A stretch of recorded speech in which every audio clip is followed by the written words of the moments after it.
사람들이 할 수가 있는 필레오 사랑, 너 그러면 나 필레오 사랑, 너희들이 말하는 그 인간적인 사랑으로 나 사랑하느냐?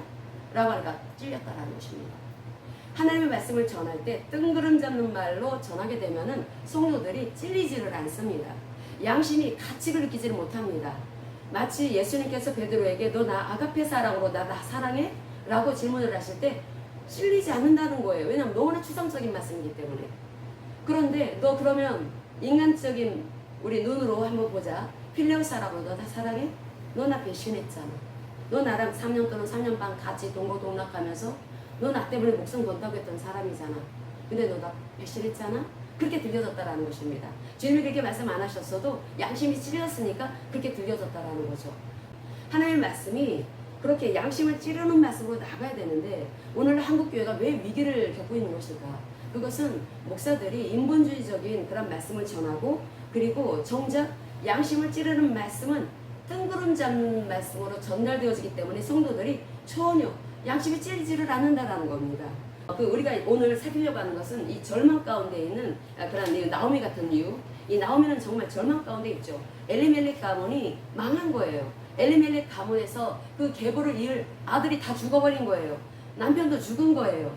딸랑 가부 시어머니 혼자 남은 거예요. 시어머니 혼자 나오미 남았는데 근데 이 루시라고 하는 20살도 채 되지 않을 그 루시라고 하는 그 젊디 젊은 아이가 시어머니를 따라 나섭니다. 자기 나라가 아닌 그 이스라엘 땅으로 가겠다라는 것입니다. 그런데 우리는 여기에서 무엇을 봐야 되냐면 이 절망 가운데 있는 이 나오미, 이 절망 가운데 있는 엘리멜렉 가문을 어떻게 바라보는가?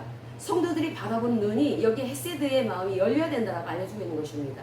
그 마음이 있어야 된다라는 거죠. 우리 하나님께서 예수를 믿고 하나님의 자녀가 되었을 때 우리한테 있어야 되는 것은 헤세드의 마음이다라는 말씀을 합니다. 그게 뭐냐면 우리가 죄 가운데 살던 죄투성이, 죄덩이 자체였던 우리를 예수 그리스도가 보혈을 십자가에 다 쏟으심으로써 그분은 하나님이십니다. 우리를 사신 것입니다. 피값으로 우리의 죄를 용서하시고 우리를 사셨습니다. 그랬을 때 그 사랑은 헤세드의 사랑이라는 거죠. 거저 주신, 값없이 주신 사랑입니다. 그 너무나 놀라운 자상하신 그 사랑을 너희들이 입어서 하나님의 자녀가 되었다면 이제는 너희들도 똑같이 행하라 라고 말씀을 합니다. 그게 헤세드의 사랑입니다. 그럼 헤세드의 사랑이 무엇이냐? 그건 돈이 있어야 돈 있는 사람이라는 것 아닙니까? 아니요. 룻이라고 하는 아이 보세요. 룻은 가진 거 아무것도 없어요. 룻은 20살도 안 돼서 과부가 돼버렸어요. 룻이라고 하는 아이가 모압을 떠난다라는 것은 목숨 거는 것입니다. 왜냐하면 이스라엘 사람들은 이방 사람들을 알기를 아주 우습게 열었습니다. 근데 이 아이한테 뭐가 있었냐면은 시어머니가 그렇게 불쌍했다라는 거예요. 우리 시어머니 불쌍해서 어떡하지? 물론 시어머니가 아주 잘했겠죠. 아주 시어머니가 항상 우리가 보통 소위 말하는 시어머니 역할하고 아주 힘들게 고통스럽게 했으면 그 아이가 그러지 않았을 것입니다. 그런데 이 루시라고 하는 아이가 따라 나섰다라는 것은 그 마음에 헤세드의 마음이 있었다라는 것입니다. 불쌍히 여기는 마음, 긍휼의 마음. 우리에게는 긍휼의 마음이 있습니다. 우리 어떤 고통 가운데 있을 때, 어려움 가운데 있을 때 그 사람이 어떤 얘기를 하면은 그걸 갖고 그 사람을 뒷담화하는 것이 아니라 얼마나 힘들면 저런 말을 할까? 이 긍휼의 마음이 있어야 된다는 거죠. 그러면 예수 믿는 사람은 그 마음이 있어야 된다고 성경은 말씀을 합니다. 예수 믿는 사람인데 차가워요. 예수 믿는 사람인데 동정심이 없어요. 예수 믿는 사람인데 말을 나누고 싶지 않을 정도로 너무나 냉랭해요. 그러면 그것은 문제가 있다는 것입니다. 우리 마음 안에 그 동정심, 이 헤세드의 마음, 이 헤세드의 마음을 가진 자가 얼마나 놀라운 은혜를 입게 되는 것인지 이 룻이라고 하는 여인이 그와 같았습니다. 이 너희들이 예수 그리스도를 통해서 구원을 받고 그래서 하나님의 그 헤세드의 그 사랑을 입었다면 이제 너희들은 이제 그 주변에 너희들이 인생을 살아가면서 만나는 사람들한테 그 헤세드의 사랑을 베풀어야 된다. 근데 여기에는 지혜가 필요합니다. 지혜가 필요하기 때문에. 왜 지혜가 필요할까요? 사람들이 이기적이기 때문에. 사람들은 굉장히 이기적입니다. 사람들은 너무나 자기 중심적입니다. 보통 그런 말을 하죠. 사람들로 하여금 자기 중심으로 살게 만들고 항상 나만 챙긴다라는 거죠. 나만 챙기고 그리고 다른 사람은 없습니다. 오직 나만 보이고 나만 있는 것입니다. 그래서 항상 나를 계속 내가 중요하고 나를 존중해야 되고 항상 내 자신만을 항상 챙기고 내 생각만 우선시하다 보니까 우주 역사상 최초의 우상이 바로 자기 자신이다 라고 하는 말을 하고 있다라는 거죠. 사탄의 우상이 무엇일까? 자기 자신이라는 것입니다. 이 세상에서 교회 나가면서도 자기 자신이라고 하는 우상숭배하는 사람들이 굉장히 많이 있습니다. 근데 그런 사람들이 어떻게 됩니까? 그런 사람들은 진리의 사랑을 받지 못한다라고 말씀을 합니다. 우리 그 데살로니가 후서 2장 10절을 보겠습니다. 불의의 모든 속임으로 멸망하는 자들에게 있으리니 이는 그들이 진리의 사랑을 받지 아니하여 구원함을 받지 못함이라. 아멘. 여기에서 불의의 모든 속임이 우리는 아주 그냥 악한 것만 생각하는데 성경에서 말씀하고 있는 불의는 하나님을 따르지 않는 것을 말합니다. 하나님을 경외하지 않는 것을 불의하다라고 말을 합니다. 그래서 하나님을 경외하지 않는 것은 결국은 나를 사랑하며 살아간다라는 거죠. 나를 사랑하는 그런 사랑하면서 목회하는 목사들 많고, 나를 사랑하면서 열심히 헌신하는 장로 권사들 많고, 나를 사랑하면서 열심을 다내는 것 같은 성도들도 굉장히 많습니다. 겉으로 보면 잘 모릅니다. 그래서 하나님만이 아실 수가 있죠. 저 사람의 중심은 하나님만이 아시는 것입니다. 그래서 여기에 그런 사람들은 결국은 속고 있는 것이다. 멸망하는 자가 그들을 이끌어간다. 악한 마귀가 이끌어간다라는 것입니다. 교회 다닌다고 천국 갑니까? 천만의 말씀. 그렇지 않습니다. 천국 가는 길은 좁습니다. 그래서 우리가 이 진리의 사랑을 받아야 되는데 2장 10절에 진리의 사랑을 받지 못하는 사람들이 누구냐? 속는 사람이다. 누구냐? 하나님을 경외하지 않는 사람들이다. 그런 사람들은 구원함을 받지 못한다 라고 분명하게 하나님이 딱 말씀을 합니다. 못 받고 있습니다. 진리의 사랑을 받는 것. 그 진리의 사랑이 무엇일까? 지금 룻과 보아스가 지금 그 진리의 사랑을 베풀고 있는 것입니다. 하나님께서 그 기업물을 자라고 해갖고 이렇게 나오미처럼 이 엘리멜렉 가문처럼 다 그 완전히 쫄망한 가문들, 이런 이 가문에 하나님께서는 그 가문을 일으키시기 위해서 기업물을 자를 세우십니다. 기업물을 자를 세워서 그래서 어떻게 합니까? 그 가문이 일어나게 하신다라는 거죠. 지금 나오미의 남편이 죽었습니다. 나오미의 딱 둘밖에 없던 아들들이 다 죽었습니다. 이들이 아들들도 남기지 못하고 죽었습니다. 그런데 그 시어머니가 너무 불쌍하니까 룻이 따라 나섰습니다. 룻이 에세드의 그 은혜를 베풀고 있습니다. 그런데 그것을 룻만 베푸는 게 아닙니다. 지금 보아스도 베풀고 있는 것입니다. 절망 가운데 있는 사람을 보아스가 룻을 품으면서 지금 절망 가운데 있는 나오미를 지금 돌보고 있다라는 거죠. 그래서 나오미로 하여금 이 절망의 마음, 낙심의 마음, 이 어두운 마음이 다 빠져나가고 하나님의 그 말씀으로 소망을 갖도록 하시기 위해서 하나님께서는 지금 룻을 사용하고 계시고 있고 보아스를 사용하고 있다는 것입니다. 근데 이 룻하고 이 보아스가 헷세드의 사랑을 베푸는 참으로 마음이 덕이 많은 사람들이었다라는 거죠. 마음이 참 따뜻한 사람이었다라는 것입니다. 마음이 따뜻한 이런 사람을 통해서 하나님이 일을 하실 때 이들이 어떤 생각을 하냐면 보아스가 지금 기업물을 짜는 이렇게 자식이 없이 이렇게 그 죽은 그 아들들이 다 죽었어요. 그랬을 때 거기에 누가 그 희생타자로 나갈 것이냐? 그것은 지금 그 일을 해야 될 사람들이 바로 거의 친족들입니다. 친족이 이 엘리멜렉의 가문을 이을 수 있을 최우선순위가 친족에게 있었다라는 거죠. 친족에게 있었는데 그럼 이 친족이 해야 할 일이 뭐냐면 바로 그들의 이 땅을 다 팔고 나간 것입니다. 사실 이 팔았다라고 하는 것은 희년까지의 값을 사용할 수 있는 값을 계산한 돈을 이제 갖고 나가는 것입니다. 가나안 땅은 하나님 땅이기 때문에 하나님이 주신 땅을 사용할 수 있는 권한만 있지 그걸 소유할 수 있는 것은 아닙니다. 그래서 이 희년의 시기까지 50년이 되면 희년이 되는 것인데 희년의 시기까지 지금 이 기업을 물을 자인 이 사람들이 거기에 시간이 안 되었다 하더라도 그것을 사줄 그 의무가 있다라는 것입니다. 그럼 희년이 되기까지 기업 그 땅을 사용할 수 있는 그러한 그 값이 예를 들어서 1년이면 100만 원이다 라고 하면 10년이 만약에 희년이 남았어요. 그러면은 1000만 원을 대신 갚아줘가지고 그 땅을 사줘야 되는 일을 기업 물을 자인 친족이 해야 된다라는 거죠. 자, 그러면 우리는 지극히 이기적이라고 그랬죠. 지극히 자기 중심적인 계산기 돌아가는 것입니다. 계산기 돌아가는데 지금 나오미한테 지금 자식이 없어요. 그러면 이 팔고 떠난 이 땅을 다시 사줘야 돼요. 사줘야 되는데 그러면 1000만 원을 내고서 사줄 사람이 있을까? 자기 돈 나가는 건데. 그럼 좋아요. 어차피 아들이 없으니까 내가 그걸 사줘가지고 내가 그냥 가는다라고 생각하면 괜찮습니다. 그런데 여기에 내가 루시라고 하는 며느리가 따라 나선 거예요. 룻이란 며느리가 따라 나섰기 때문에 그러면은 이 룻에게 들어가서 남편 역할을 해줘야 된다라는 거죠. 아들 낳을 때까지. 그럼 아들을 룻을 통해서 아들을 낳게 되면은 그 땅은 이제 엘리멜렉을 잇는 그 엘리멜렉의 그 땅이 되는 것이고 그 가문의 땅이 되는 것이고 나는 아무 상관이 없습니다. 나는 그냥 털리는 거예요. 나는 완전히 돈 털려.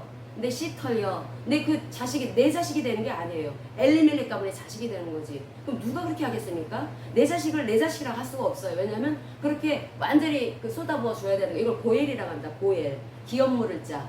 기업을 물을 자. 예수님이 고엘 대신 예수님이라고 하거든요. 예수님이 이 땅에 오셔서 우리를 핏값으로 사실 이유가 없어요. 우리 그냥 살다 그냥 지옥 가고 말지. 근데 예수님이 우리를 핏값으로 사시기 위해서 이 땅에 오셔서 십자가에서 죽으셨다라는 것입니다. 그래서 예수님한테 덕될 거 하나도 없어요. 죽는 것밖에 없어요. 죽고 아주 고통스럽게 끔찍한 고통을 겪고 또 지옥으로 가셔야 합니다. 그래서 고엘 대신 예수 그리스도 그렇게 말을 합니다. 그렇게 해서 왜 그랬을까? 우리 때문에 그렇게 하신다라는 거죠. 지금 이 기업 물을 자는 누구 때문에 그렇게 하는 것입니까? 바로 이 엘리멜렉 가문 때문에 그렇게 하는 것입니다. 이 나오미 가문 때문에, 즉 절망 가운데 있는 나오미를 살리기 위해서 이 기업 물을 자의 이러한 일을 누가 하냐면 헤세드, 불쌍하게 여기는 그 긍휼의 마음이 있는 보아스와 룻이 그 일을 합니다. 그래서 보아스가 룻을 취하죠. 이제 그 뭐 많은 스토리가 있는데 이거 다 자르고 이제 그건 이제 생략하고 그래서 그 룻을 이렇게 취하게 됩니다. 그런데 이 룻을 취하기 전에 이 보아스보다 우선순위에 있던 사람이 있었어요. 우선순위에 있던 사람이 보아스가 말합니다. 네가 우선순위에 있으니까 네가 룻을 취해라. 네가 그 땅을 사라. 땅을 사라고 하니까 어차피 아들들이 없으니까 그건 내 땅인 거예요. 좋아, 내가 살게. 그렇게 산다라고 하는 것은 그 사용권을 이제 내가 산다라는 것입니다. 그랬을 때 그때 산다고 흔쾌히 오케이 사인을 보낸 사람이 보아스가 그런 말을 합니다. 그럼 룻도 네가 데리고 살아. 일단은 네가 데리고 살면서 거기 아들이 태어나면은 그 아들에게 그 땅이 이어지도록 해. 라고 하니까 그 말 딱 들으니까 계산이가 돌아갔다라는 거죠. 나 안 할래. 라고 말을 했다라는 것입니다. 룻기서를 보겠습니다. 룻기서 4장. 네, 5절 6절 읽겠습니다. 다시 읽겠습니다. 보아스가 이르되 네가 나오미의 손에서 그 밭을 사는 날에 곧 죽은 자의 아내 모압 여인 룻에게서 사서 그 죽은 자의 기업을 그의 이름으로 세워야 할지니라 하니 그 기업 물을 자가 이르되 나는 내 기업에 손해가 있을까 하여 나를 위하여 물으지 못하노니 내가 물을 것을 네가 물으라 나는 물으지 못하겠노라 하는지라. 아멘. 지금 계산기가 돌아갔죠. 이러면 내가 손해보는 거예요. 내 자식도, 내 씨도 그게 내 자식이 되는 것도 아니니까 엘리멜렉 가문을 잇는 그쪽에 계보를 잇는 자식이 되는 거니까 나하고 상관이 없는 것입니다. 그러니까 계산이 딱 돌아가서 나 안 할래. 이기적인 계산을 먼저 한 다음에 판단을 한다는 것입니다. 이걸 예수님께서 뭐라고 하셨다고요? 악한 생각이다 라고 하는 말씀을 하셨다라는 것입니다. 하나님의 그 말씀을 따르지 않는 생각을 악한 생각이다 라고 말씀을 하셨다라는 거죠. 그래서 그것을 뭐라고 하냐면 지는 자기한테 조금 손해가 가니까 안 한다고 해놓고 이 8절에 보면은 네가 너를 위해서 사라고 보아스한테 한참 인심 쓰고 자기가 양보하는 것처럼 그렇게 말을 합니다. 사람이 얼마나 약삭빠른지 아시죠, 여러분? 자기는 이기심이 그 속의 중심에 있어가지고 막 계산이 돌려서 그렇게 자기가 판단하고 그러한 그 행동이 나온 것입니다. 그런 다음에 말은 엉뚱한 말을 한다라는 거죠. 이 절망에 빠진 이 사람, 이 나오미에게 이 룻이라고 하는 사람, 이 보아스라고 하는 사람, 이 두 사람이 헤세드의 그 사랑을 베풉니다. 헤세드의 사랑을 베푸는데 그것을 어디에 근거해서 베풉니까? 말씀의 근거에, 진리의 말씀의 근거에서 베푼다라는 거죠. 그게 바로 기업 물을 자라는 것입니다. 기업 물을 자에 대해서 소상한 것이 레위기서의 25장에 보면 나오고 있습니다. 그런데 그 기업 물을 일을 바로 보아스가 했다라는 것이, 보아스와 룻이 했는데 그게 하나님의 말씀에 의거해서 한 것입니다. 그 하나님께서 이렇게 헤세드의 마음, 불쌍히 여기는 이러한 마음을 가진 이 룻하고 이 보아스에게 하나님께서 그 하나님의 말씀을 따라서 충분히 이들이 하나님의 그 은혜가 흐를 수 있도록 그렇게 결혼을 하고, 그래서 그 보아스 이제 룻이 이제 아이를 낳게 되죠. 아이를 낳아서 그 아이의 이름이 이제 오벳이 됩니다. 이 오벳이 바로 다윗의 할아버지 이름입니다. 할아버지. 그래서 그 계보를 통해서 누가 오십니까? 이 다윗이 오고 또 예수 그리스도가 이 땅에 탄생하시게 되었다라는 것입니다. 그러니까 예수님이 우리의 기업물을 짜시는 것입니다. 내가 죄로 인해서 악한 마귀로 인해서 그 죄로 인해 자기중심적이고 이기적으로 살 수밖에 없습니다. 인간은 그렇게 살아가는 나를 하나님은 살리시기 위해서 그래서 예수님께서 이 땅에 오셔서 십자가에서 죽으신 거죠. 예수님께서 그렇게 십자가에서 죽으신 것은 내 죄를 사해 주시고 그리고 예수님께서 나를 피값으로 사시기 위해서 십자가에서 죽으신 것입니다. 그래서 우리가 예수님을 믿는다라는 것은 예수님 거가 되어서 이제는 내 마음대로 살지 않는다라는 것을 뜻한다라고 했죠. 내 마음대로 살지 않는다라고 하는 것은 이제 말씀을 따라서 사는 것을 말하는 것입니다. 그래서 여기에 결단이 필요하다라는 것입니다. 예수 믿는다라고 하는 것은 그냥 룰을 하다 달리기만 하고 그게 아닙니다. 여러분 결단이 필요합니다. 우리 주님이 우리에게 그러니까 너희들이 선택을 해라. 예수를 믿는 것은 이렇게 너희에게 부담이 되는 게 있다. 그 부담이 무엇입니까? 내가 나를 부인해야 된다라는 거죠. 내가 나를 부인하기 위해서는 어떻게 해야 됩니까? 이 자기 부인이라고 하는 것은 하나님을 경외할 때 이루어지는 것입니다. 이 루시라고 하는 여인은 그 하나님을 경외했기 때문에 자기 부인을 할 수 있었던 것입니다. 그렇게 이삭 죽기 철도 아닌데 그때 이삭 죽기 할 시간이 아닙니다. 왜냐하면 그 여전히 그 일을 하고 있었기 때문에 일을 하는 곳에 들어가면 안 됩니다. 가난한 이 과부라든지 고아들은 절대 자기들은 이제 일하는 사람들이 다 빠진 다음에 그때 아무도 없는 그런 곳에 가서 주워야 된다라는 거죠. 근데 그렇게 사람들이 일하는 그곳에 갔다라고 하는 그 용기를 냈다라고 하는 것은 이 룻은 하나님을 의지하는 그 하나님을 경외하는 마음이 있었고 그랬기 때문에 자기를 부인할 수 있었던 것입니다. 만약에 자기 마음, 자기 몸을 사렸다면 절대 못 갑니다. 일단 돌 맞아 죽을 수도 있는 일이었기 때문에 이 용기를 낼 수 있었던 것은 하나님을 경외하기 때문에 가능한 일입니다. 하나님을 경외하는 것 이것은 너무나 중요합니다. 여러분 우리가 그 종교다원주의, WCC, NCCK 절대 안 된다고 얘기합니다. 자 그러면 왜 그게 안 된다고 여러분 말할 수 있어야 합니다. 그게 왜 안 될까요? 왜 그들이 주장하는 것 중에 괜찮은 것들은 왜 안 될까요? 지금 무당이 나가서 붙다니까 그것 때문에 안 됩니까? 지금 그렇게 안 합니다. 그 사람들. 그 수십 년 전에 그렇게 한 거고 지금 그렇게 안 합니다. 왜 안 될까요? 종교다원주의가 안 되는 이유는 하나님을 경외할 수 없기 때문에 종교다원주의가 절대 안 된다는 것입니다. 종교다원주의로는 하나님 경외할 수가 없습니다. 그래서 WCC, NCCK 거기에 속해 있는 교회 종교다원주의에 속해 있다면 하나님을 경외하지 않는 교회라는 거죠. 그러면 거기에 속해 있지 않은 교회들은 하나님 경외합니까? 생각해보세요. 경외합니까? 하나님을 경외하는 게 무엇입니까? 하나님을 경외하는 것은 내 생각을 빼는 것입니다. 내 이기적인 마음을 빼는 것입니다. 하나님께서 어떤 말씀을 하시냐면 시편 130편 4절로 가겠습니다. 시편 130편 4절 이 사유가 용서함을 말하는 것입니다. 왜 하나님이 우리를 용서해 주셨지? 우리가 얼마나 끔찍한 죄인인데 자기중심적 이기적으로 우리는 여전히 이렇게 살아오고 있습니다. 여전히 내가 계산이 돌아갑니다. 내 마음속에 내가 어떻게 하는 것이 이익일까? 우리 본능적이고 완전 본성적입니다. 그런 사람인데 어떻게 우리를 받아들여 주시는 용서하시는 그런 사람을 베풀어 주셨을까? 그 이유를 말하고 있습니다. 130편 4절 같이 읽겠습니다. 그러나 사유하심이 주께 있음은 주를 경외하게 하심이니이다. 아멘. 우리를 받아들여 주신 것, 우리를 용서하시고 그 핏값으로 우리를 사신 것은 우리를 하나님을 경외하는 삶을 살아가도록 하시기 위해서 우리를 용서하셨다라고 말씀을 합니다. 하나님을 경외하도록 하기 위해서 우리를 용서하셨다라는 거죠.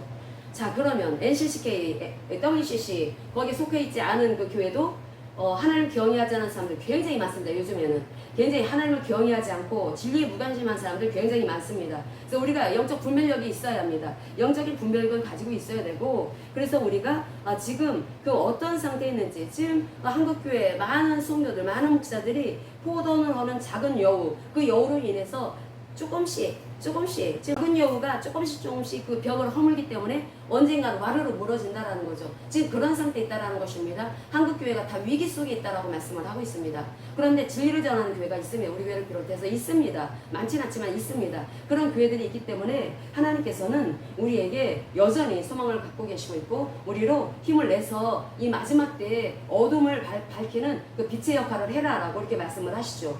우리는 하나님을 무엇보다도 경외해야 되는데 그러면 어떻게 하나님을 경외할 수가 있답니까?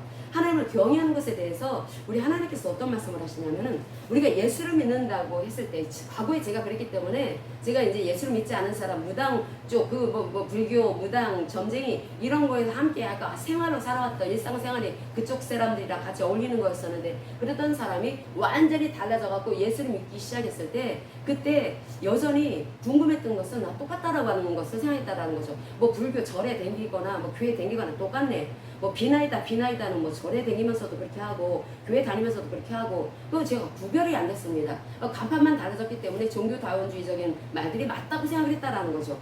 종교다원주의는 여기를 믿어도 저기를 믿어도 똑같이 하나님 궁극적인 실제인 그 하나님 앞에 올라가는 것은 똑같다라고 말을 하는 것입니다. 근데 그렇지 않다라는 것입니다.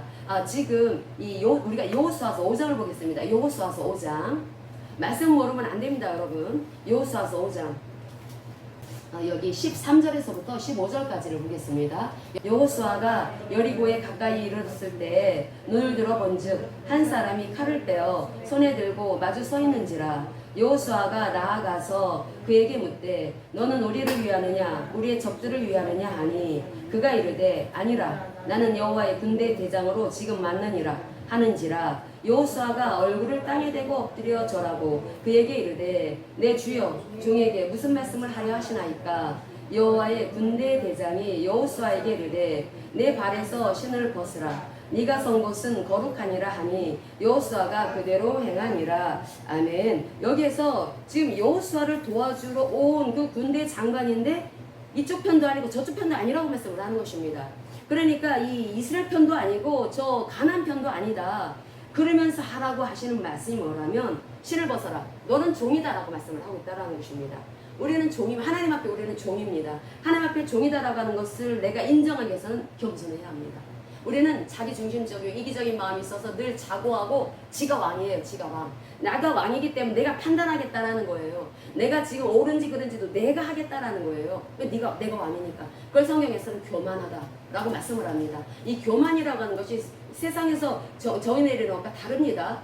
비싼 것도 있지만 이 교만이라고 하는 것의 그 기준은 나라는 거죠. 나. 거기에 하나님은 없습니다. 하나님 경에 없습니다.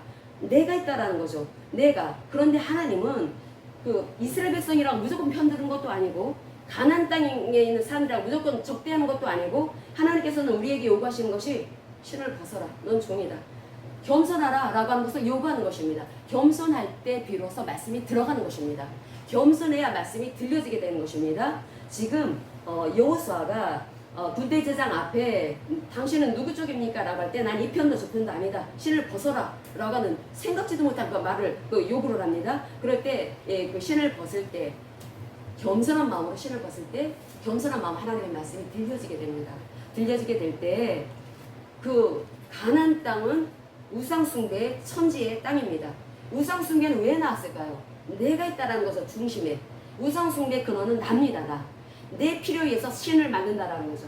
내 필요에 의해서 금송아지 우상도 만드는 것이고 내 필요에 의해서 교회 다니는 것이고 내 필요에 의해서 교회도 이 교회 저 교회도 내가 선택하는 것이고 교회 선택은 여러분 굉장히 중요합니다. 교회 선택은 큰 교회라기 때문에 어떤 사람이 유학 갔다 왔기 때문에 그 목사가 유명한 사람이기 때문에 선택하는 것이 아니라 진리를 전하는지를 봐야 된다는 것입니다. 진리의 말씀을 여기서 전하고 있는가. 진리의 말씀을 전할 때 비로소 그 말씀에 내가 내 인생을 맡길 수가 있게 되는 것입니다. 여러분 설교라고 하는 것은 나 좋으라고 듣는 것이 아닙니다. 나 즐거우라고 듣는 게 아닌 것입니다. 여러분 설교 내 귀 즐거우라고 내 마음 즐거우라고 들려진 것이 설교라고 생각하면은 그 여러분과 잘못 생각하는 것입니다. 설교는 내 영원한 세계를 좌우할 오늘 내가 어떻게 살아야 될 것인지 생명의 말씀을 듣는 것이 설교입니다. 설교를 통해서 내가 지금 잘 살고 있는지 잘못 살고 있는지 내가 지금 잘된 길을 가고 있는지 잘못된 길을 가고 있는지 내가 지금 이기적으로 살고 있는지 나는 지금 하나님을 경외하고 있는지 그것을 분별할 수 있게 된다는 거죠. 교회에서 듣지 어디서 듣습니까? 그걸 교회에서 그걸 들려줘야 되는데 오늘날 성도들은 안 들려간다는 것입니다. 그러니까 목사들이 안 전한다라는 거예요. 그러니까 그런 말을 전하면 성도들이 떠나는 게 무서우니까 목사들은 성도 수를 봅니다. 성도 수. 여러분 성도 수 중요하지 않습니다. 지금 중요한 것은 과연 여기에 하나님께서 기뻐하실 영혼들이 몇 명이나 될 것인가? 진짜 이스라엘 여기에서 천국 갈 사람들이 몇 명이나 될 것인가? 지금 이 하나님께서 예수를 믿는다라고 했는 거, 예수를 믿는다는 것이 무엇인가를 잘 알아야 합니다.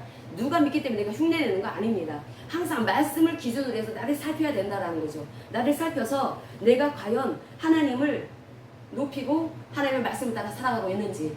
그 여호수아가 이끄는 이스라엘 백성들이 이제 그 가나안 땅에 들어가기 전에 먼저 여리고를 공략합니다. 그때 여리고를 공략하기 전에 그 하나님께서 여호수아한테 명을 내리시죠. 먼저 양강나팔을 불어라. 희년을 선포하라는 것입니다. 그 지하 가운데 있는 그 가나안 땅에 희년을 선포하라. 주빌리, 바로 요벨, 희년을 선포하라. 이제 너희들은 그 고생 끝났다. 고통 끝났다. 절망 끝났다. 낙심 끝났다. 이제 하나님이 역사하실 것이다. 하나님이 역사하시는 그 가나안 땅이 될 것이다. 그 땅은 하나님이 주신 땅이다. 우리가 하나님 나라에 들어와 살고 있는 하나님의 백성입니다. 하나님의 백성이면 그러면 어떻게 합니까? 요 희년 나팔 불어서 우리 이제 하나님의 소망 가운데 나가는 아주 대단한 사람들이 된 것입니다. 그런데 하나님 원하시는 것이 있습니다. 그게 바로 하나님을 경외하는 삶입니다. 하나님을 경외해야 된다라는 거죠. 그래서 그 나팔, 이 양강 나팔을 불 때 거기에 그 바로 뒤따라는 것이 바로 언약궤를 맨 제사장이었습니다. 결국 말씀 중심으로 살아가야 된다라는 것입니다. 말씀 중심. 그래서 항상 여러분 말씀을 중심으로 해서 살아가야 합니다. 말씀을 중심으로 살아갈 때 우리는 하나님을 경외할 수가 있습니다. 오늘 말씀 기도하는 마음으로 읽고 오늘 말씀 마무리 짓도록 하겠습니다. 오늘 그 맥주절이 바로 오순절을 말하는 것이고 오순절은 바로 성령이 그 시내산에서는 그 하나님의 말씀, 토라의 말씀을 받은 날을 기념하는 것이고 신약 같은 경우는 그날에 성령이 임하신 것입니다. 그 성령은 말씀의 영이시죠. 토라의 영이십니다. 우리를 계속해서 말씀을 따라 나아가도록 이끌어 가십니다. 그래서 우리가 그 자기 중심으로 살지 않고 하나님을 경외하는 삶을 살아가도록 하나님께서 그렇게 이끌어 가십니다. 그런데 그렇게 살 수 있도록 우리가 하나님을 경외하는 삶을 살아갈 수 있도록 우리에게 이미 다 주셨다라고 말씀을 베드로후서 1장 3절에서 하는데 그 말씀 읽고 오늘 말씀 마무리 짓겠습니다. 베드로후서 1장 3절 우리에게 모든 것을 주셨어요. 여기 3절 같이 읽겠습니다. 그의 신기한 능력으로 생명과 경건에 속한 모든 것을 우리에게 주셨으니 이는 자기의 영광과 덕으로서 우리를 부르신 이를 알므로 말미암음이라. 어떻게 합니까? 하나님의 영인데 말씀을 들으면서 알게 된다는 것입니다. 말씀을 체험하면서 알게 된다는 거죠. 그래서 강단의 메시지가 너무나 중요한 것입니다. 그래서 궁뎅이 긁어주는 소리 좋아하면 절대로 안 됩니다. 내 영혼을 살릴 말씀을 들어야 된다는 거죠. 그런 교회를 다녀야 된다는 것입니다. 여기에서 신기한 능력으로 생명과 경건에 속한 모든 것이 그럼 무엇이냐? 그게 하나님을 경외하고 하나님의 뜻에 순종할 수 있는 모든 것을 예수님을 영접한 사람한테 다 주셨다라는 말씀인 것입니다. 우리는 할 수 있다라는 거예요. 하나님을 경외할 수 있다라는 거예요. 하나님의 말씀을 따라 살 수 있다라는 것입니다. 왜냐하면 다 주셨기 때문에. 그래서 우리 안에 하나님의 생명이 와 있는 것이고 하나님의 생명을 따라 살아갈 때 하나님의 그 은혜가 넘치는 것이다. 결국 이 보아스와 이 룻이라고 하는 이 자기 절망 가운데 있는 시어머니를 나오미를 불쌍히 여기는 그 긍휼한 마음을 가진 자를 하나님께서 어떻게 축복하셨는지 이 기업 모를 자인 그 말씀의 근거에서 그들이 행동을 했을 때 하나님께서 오벳이라고 하는 아들을 태어나게 하심으로써 그 아들이 예수님이 탄생하신 그 계보를 잇는 그러한 그 대열에 석에 하나님께 세워 주셨다라고 하는 거. 결국 이것이 결국 우리가 하나님의 자녀로서 어떻게 살아갈 때 것인지를 말씀해 주시는 그림 언어와 같은 것입니다. 그래서 우리에게 주어지는 이 시간들을 절대 허투루 여기면 안 되고 하나님께서 우리에게 주신 이 은혜, 은혜, 1세대의 은혜가 그대로 풀어질 수 있기 위해서는 하나님이 주신 이 기회를 놓치면 안 된다라는 거죠. 이 기회, 이 때가 언제나 오는 것이 아닙니다. 이 기회를 놓치지 않고 항상 하나님의 뜻 가운데 나가면 이 땅에서도 참으로 놀라운 하나님의 은혜를 체험할 수 있게 될 것입니다.